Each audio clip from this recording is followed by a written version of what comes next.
मैं 3-4 नाम महिला के दे सकते हैं जो एमपी बने हैं, वो जाकर सोना पड़ा उनका मोदी के साथ। ये प्रधानमंत्री नरेंद्र मोदी के करियर का सबसे खतरनाक और सबसे घिनौना आरोप लगा है। अगर मैं आपको बताऊंगी तो आप भी दंग हो जाएंगे, आपकी आंखें फटी की फटी रह जाएगी कि हमारे प्रधानमंत्री जी के ऊपर कैसे कैसे एलिगेशंस लगाए जा रहे हैं। और वो भी वो शख्स दोस्तों जो खुद इनकी बायोग्राफी लिख रही थी। और तो और सुब्रमण्यम स्वामी के जरिए क्या कुछ कहा गया है, जो भाजपा से ही इनका ताल्लुकात था, भाजपा में बड़े मंत्री रह चुके हैं, भाजपा के वरिष्ठ नेता रह चुके हैं। आज से पहले उन्होंने प्रधानमंत्री नरेंद्र मोदी को लेकर कई तरीके की बातें कही है, लेकिन अब जो बातें कही गई है, जो बातें सुनाई जा रही है, जो सोशल मीडिया पर विपक्ष के जरिए आरोप लगाए जा रहे हैं मोदी को लेकर, जो बड़ी बातें, अब तक की सबसे बड़ी बातें निकलकर सामने आई है।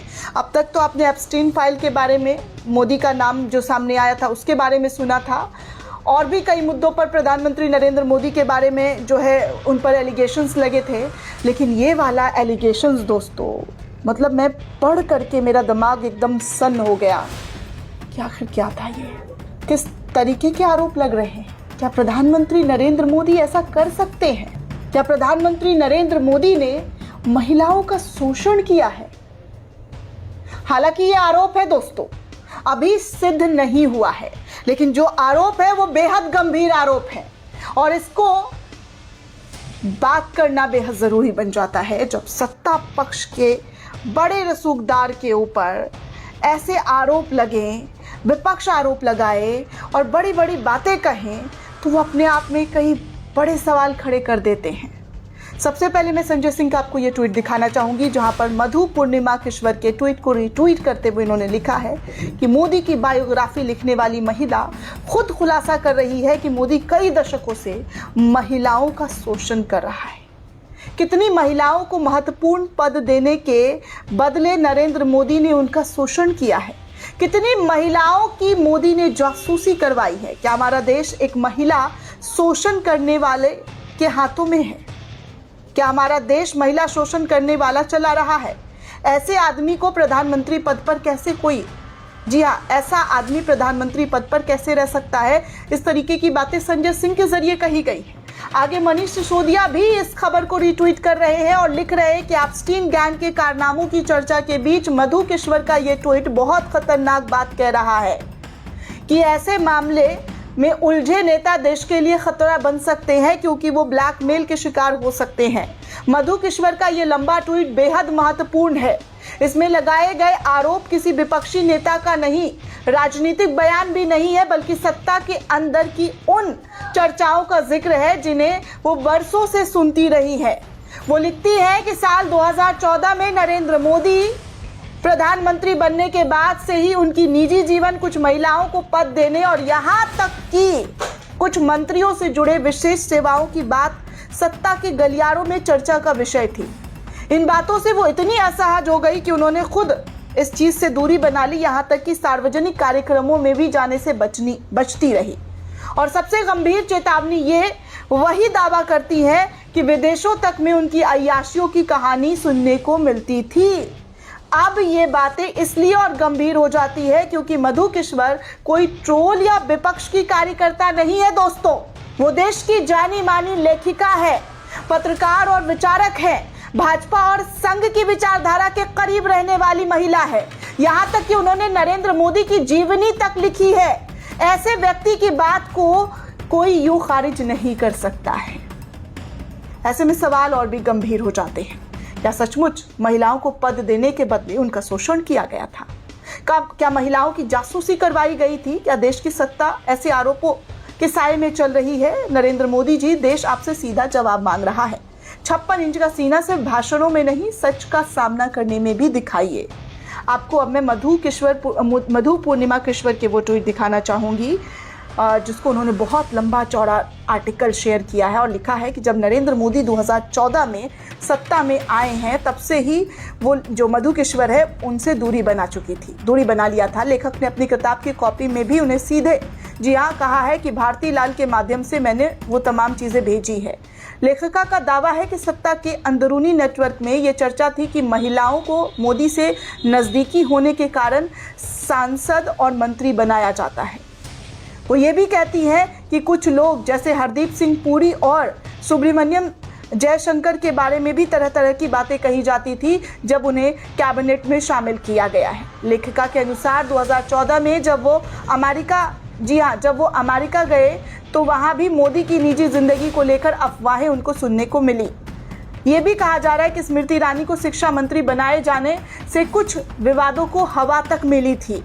एक मामले में मानसी सोनी से जुड़ा हुआ कथित विवाद भी सुप्रीम कोर्ट तक पहुंचने की बात कही गई है। आगे ये कहती हैं कि दावा इन कहानियों को सुनकर वो इतना परेशान हो गई कि 2014 में डिप्रेशन में वो चली गई और 2015 में कोयम्बटूर और के आयुर्वेदिक केंद्र में उनका इलाज हुआ। आगे वो ये कहती हैं कि आरोप लगता है कि मोदी निजी जीवन और व्यवहार ऐसा करते हैं कि वो दुश्मनों द्वारा ब्लैकमेल किए जा सकते हैं। आखिर में मोदी को भारत और हिंदुओं के लिए नुकसानदायक बताते हुए गंभीर राजनीतिक आरोप जो है इस महिला के जरिए लगाया गया है। वो महिला साफ कह रही हैं कि ये जो है प्रधानमंत्री नरेंद्र मोदी के ऊपर जो उन्होंने जो बातें सुनी है, जो एलिगेशन सुनी है, वो बयां कर रही हैं और यही वजह है कि वो प्रधानमंत्री नरेंद्र मोदी के सत्ता में आने के बाद से ही दूरी बनाते हुए नजर आई हैं।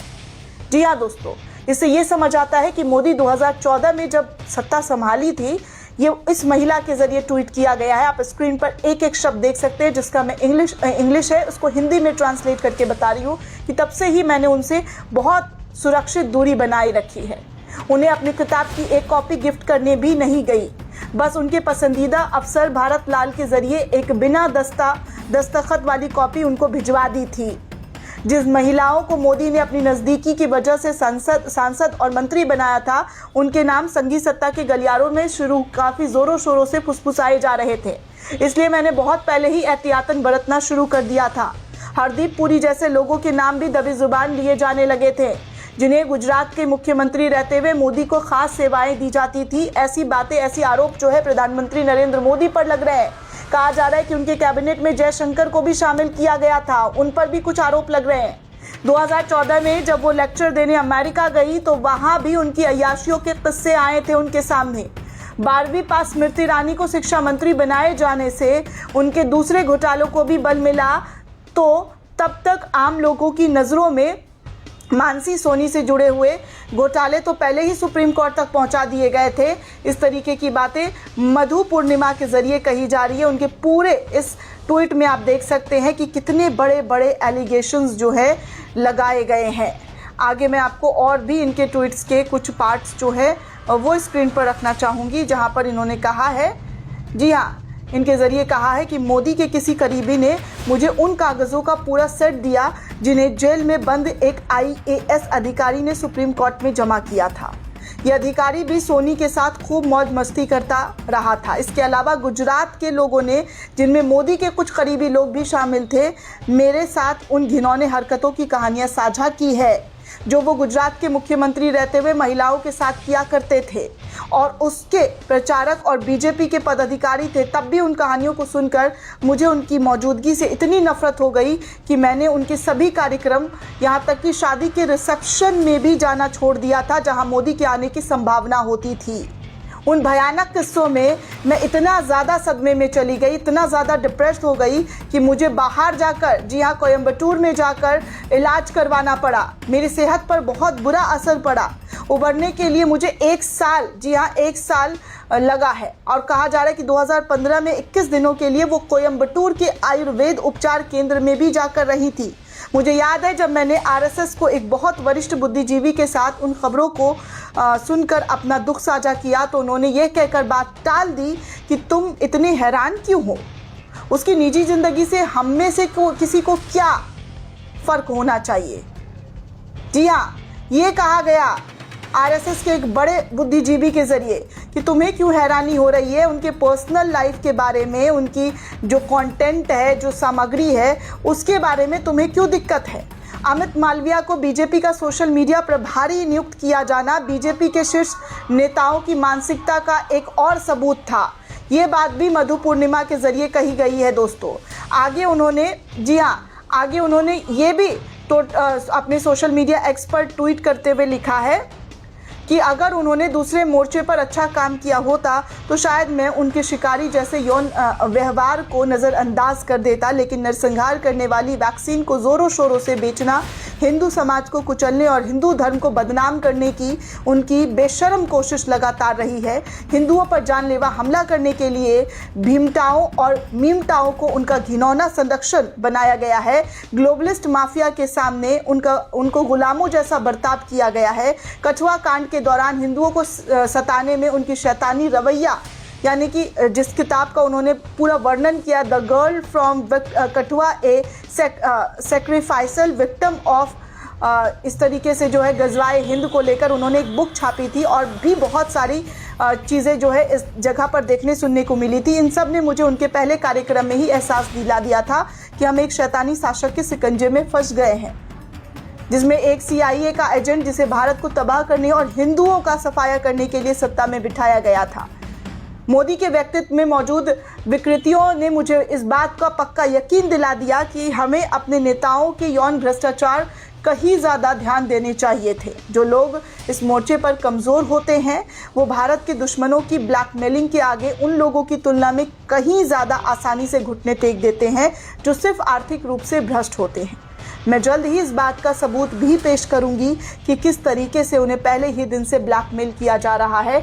इसी वजह से वो 56 इंच वाली भद्दी भद्दी डींगे हाँकते रहे हैं। इस तरीके की बातें मोदी की बायोग्राफी लिखने वाली महिला के जरिए कही जा रही है। दोस्तों, आप सोचिए कि कितना बड़ा आरोप लगाया जा रहा है। इतिहास में पहली बार है किसी प्रधानमंत्री के ऊपर इतना घिनौना, इतना खतरनाक आरोप लगा है, जहां पर कहा जा रहा है कि एक यौन शोषण शख्स को प्रधानमंत्री बना दिया गया है, प्रधानमंत्री की उपाधि दे दी गई है। ये बातें जी हाँ इस महिला के ज़रिए कही गई है।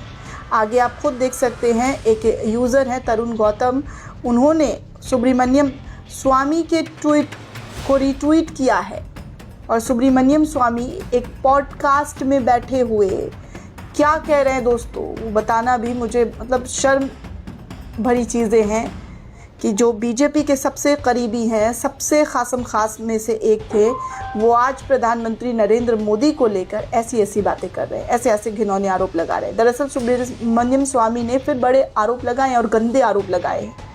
वो कह रहे हैं कि मैं 3-4 ऐसी महिलाओं के नाम बता सकता हूँ जो सांसद बनी हैं, जिन्हें मोदी के साथ, मैं उन शब्दों का इस्तेमाल नहीं कर सकती दोस्तों, उनमें से तो एक मंत्री भी बन गई है और उन्होंने ये बात एप्स्टीन फाइल में शामिल भारतीयों के नाम पर जवाब देते हुए कहा है। क्या बीजेपी स्वामी के खिलाफ कोई कार्रवाई करेगी? जिस तरीके के आरोप लगाए जा रहे हैं सुब्रमण्यम स्वामी के जरिए, उस पर कोई एक्शन लिया जाएगा? आप खुद सुन सकते हैं सुब्रमण्यम स्वामी ने क्या कहा है। मैं 3-4 नाम महिला के दे सकते हैं जो MP बने हैं, वो जाकर सोना पड़ा उनको, उनके साथ, मोदी के साथ एक मिनिस्टर बने हैं सोकर।